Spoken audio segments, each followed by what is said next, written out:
Okay, my friend. So thank you for showing up for meditation. And this is a meditation on Asmita. This is our second klesha. Klesha as an explanation and one of the five reasons that the yogis speak of causing suffering. Okay, so it just explains why, but again, Patanjali from Patanjali's Yoga Sutras does say, well, this is why, but also gives us a method. One of the methods is this, we're doing it here. It's meditation.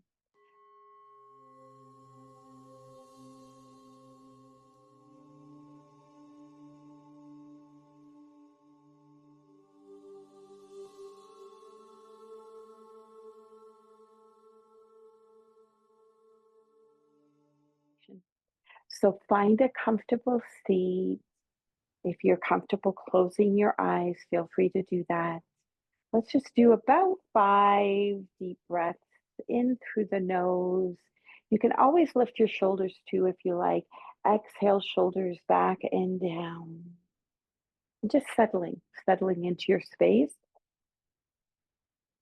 and letting go of the day thus far, letting go of any weight of the world. Ah, good. And when you're ready, just settle the shoulders down away from the ears and allow your breath to find its own natural rhythm. Okay, and again, if you're comfortable, you can close your eyes. If you prefer your eyes open, then just have a soft gazing downward and start to watch the breath. So, this is a concentration technique. You give the mind a focus, you give the mind something to do, because otherwise, our unruly monkey mind jumps all over the place. And it's actually quite boring for the mind to just watch the breath. But we could develop this ability and increase concentration in the mind by, it's like we're taming the mind in a way. So watch the breath, just come back to natural breath. Feel the breath flowing in, flowing out. Sitting with an upright spine, but finding ease.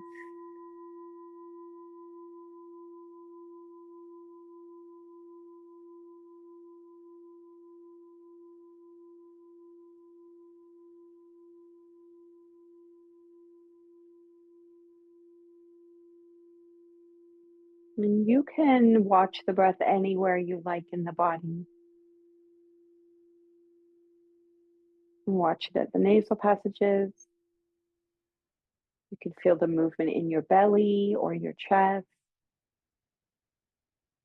You'll see wherever it feels natural for you. And as you're noticing breath, you can't help but also notice the body, because it's the body that breathes. Just aware of sensations in the body. Maybe there's discomfort. Some people live with chronic pain, so maybe there's pain. Maybe there is a fidgetiness in the body, like have a hard time just settling. And just noticing. We're not going to judge any of it. You're just noticing. We're also bringing awareness to our thoughts, the mind, the thoughts that are also linked to emotions.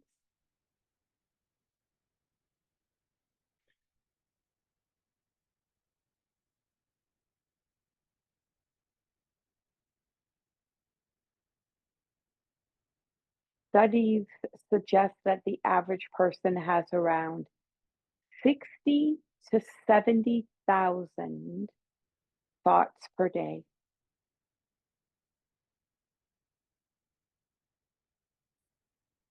And out of those thoughts, 80 to 90% of your thoughts are repetitive,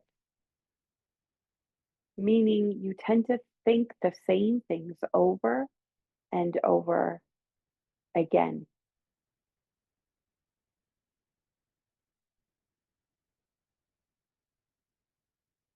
And often it can be 80% of those thoughts that are negative, focusing on worries, self doubt, judgments, fear based scenarios.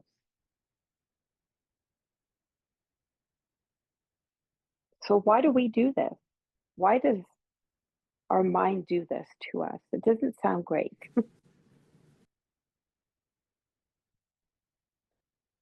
And it is actually the brain's survival mechanism. It's what's known as a negativity bias.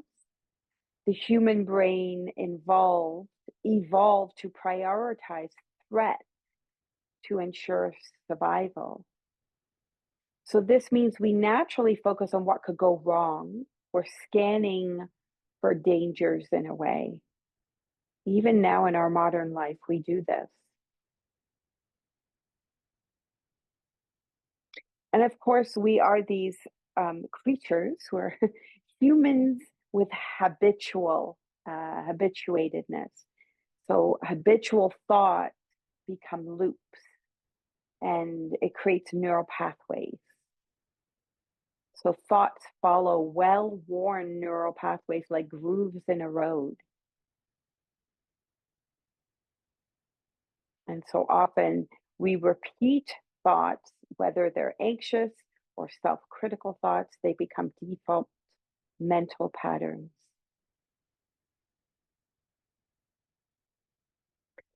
And we all have unconscious beliefs that are a part of our conditioning and programming.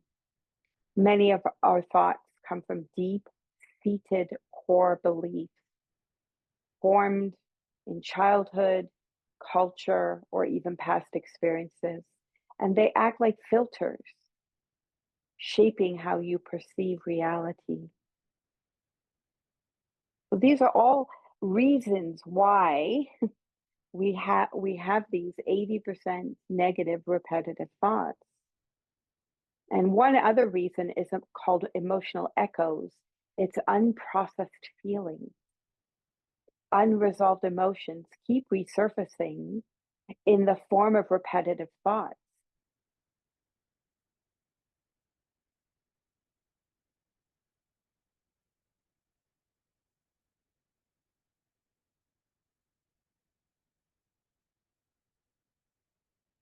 And so this klesha known as asmita, it's can be translated to false identification. And if you think about like all those 80% of these 70 to 80,000 thoughts that might be a part of our conditioning and our deep-seated core beliefs and our conditioning, you know, then it's probably safe to assume that we don't need to believe a lot of these thoughts that we're having.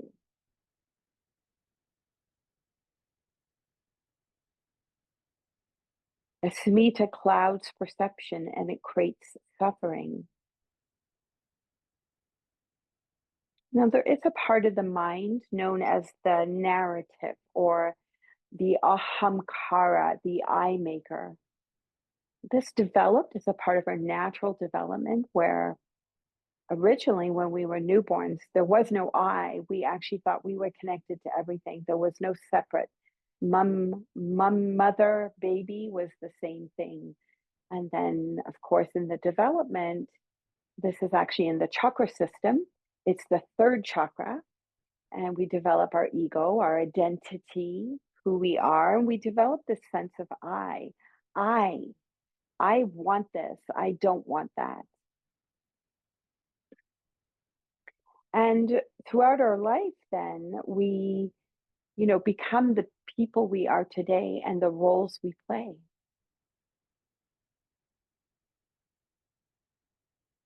whatever that is, in your own life. We could be a mother, we could be a daughter and a sister.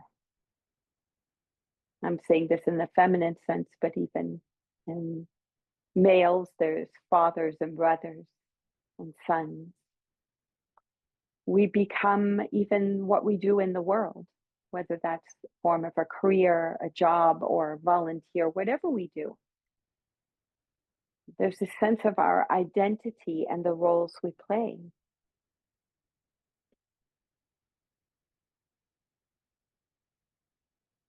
And this all forms a mental construct. And the narrative is I. I am. There's an interesting thing that happens, people say, oh, hi, I'm so so. What do you do? Like it's like what you do for a living is who you are. And I think, yeah, maybe a lot of us did or do might work in order to live. And so some people might not. Maybe they're fully identified with what they do in the world. I think our culture tends to be that way.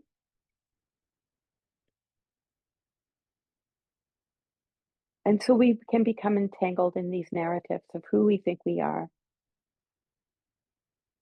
In a way, it limits ourselves. It fosters separation from others in the world around us.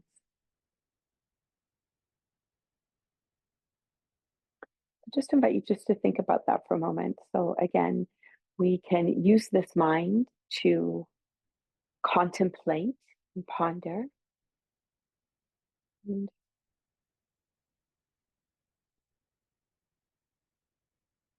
think of all the roles that you play. Think of all your successes, all your achievements, all your experiences.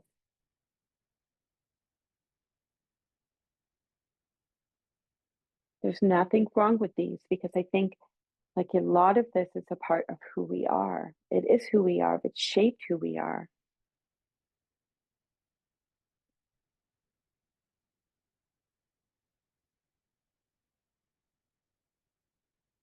The problem where we get into trouble and it causes the suffering is when we over identify with these roles.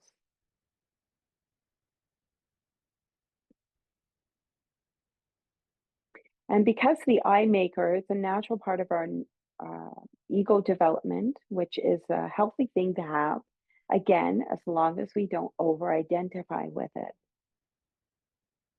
If we get stuck in the I maker, it's all about I, me, mine. There's an illusion of separation. It's about me and what about you?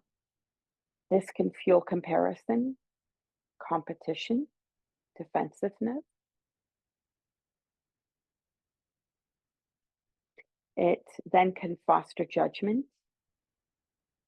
attachment, and resistance, all of which reinforce suffering.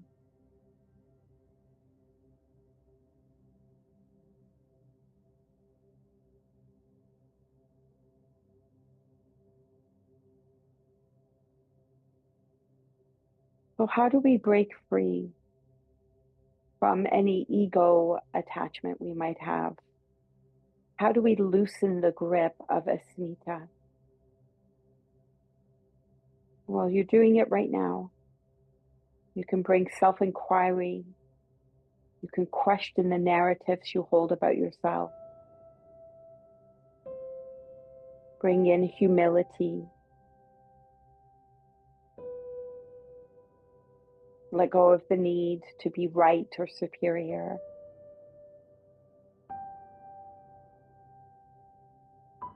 To even sit and observe your thoughts in meditation, thoughts and emotions without attaching to them.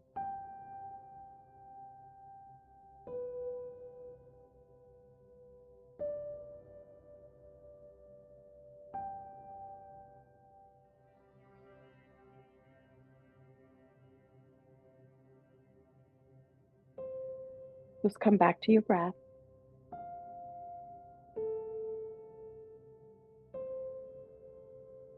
Maybe offer a sweet smile. Turn the corners of the mouth ever so slightly up.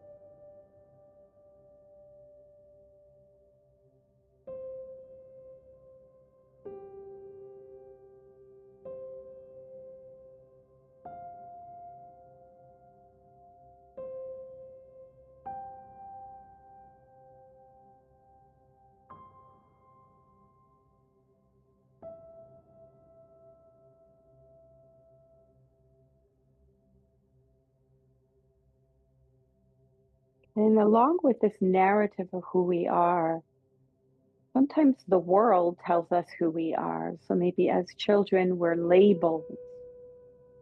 You know, I know for me, I was the good girl. Maybe you were the rebel, or maybe you were the smart one or the successful one, or maybe you were the one that disrupted everything. So you can consider those as a part of the narrative, these labels we've been given. And sometimes we get attached to those. And it's like we have to continue to live up to being that way. And then we lose authenticity.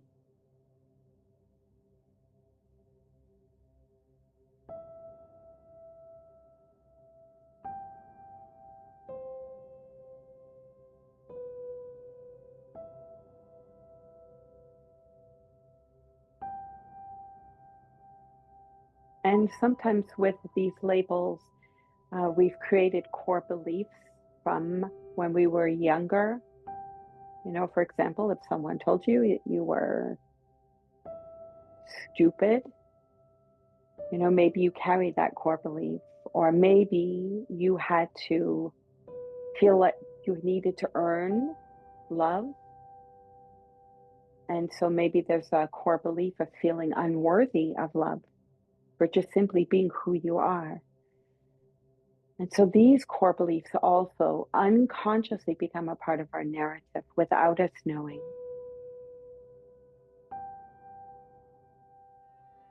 And the crazy thing about our mind, this kind of baffles me, but it's a part of our psychology that if we have a negative core belief, then we create a pattern in our life to prove it's true. So we'll kind of set the stage unknowingly for us to be in a situation where we say, oh, there it is again. I'm stupid. I'm not smart enough.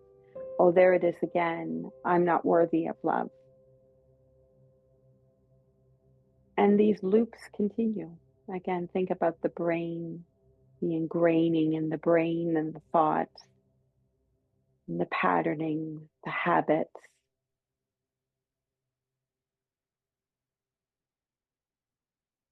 And the way out is observation, self observation without judgment.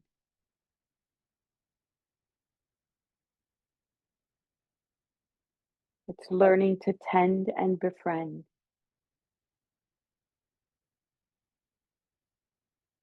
So, not judging. It's learning to reframe some of these negative thought patterns and creating a turnaround, a flip around. I am worthy of love. I am smart, whatever that may be.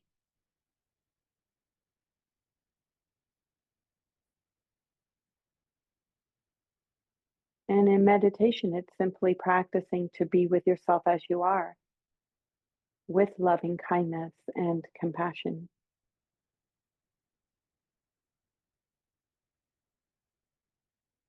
Coming back to the breath.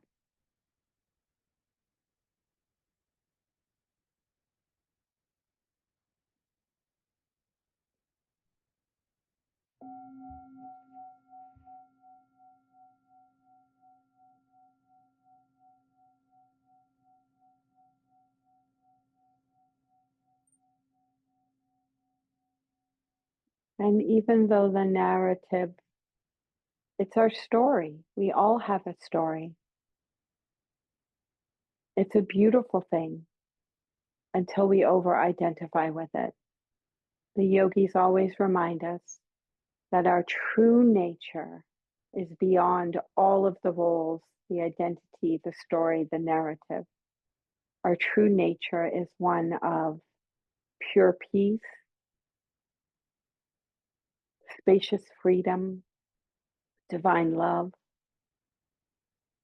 and a place where joy can bubble up.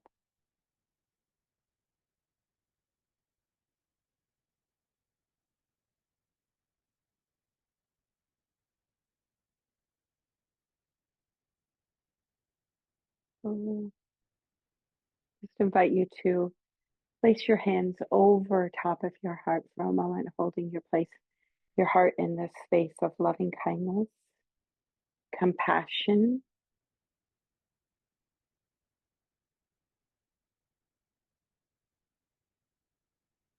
and take a nice big deep breath in, let go with a sigh. Ah, join your hands together. Open the middle three fingers though. Padma Mudra, the lotus flower, peering into the diamond light. Om Mane Padme Hum. May the jewel within the lotus be realized. As you seal your hands in front of your divine light within your heart space. Om Shanti, Shanti, Shanti. Om peace, peace, peace. And I thank you for being here for the meditation, honoring the light within you. Namaste.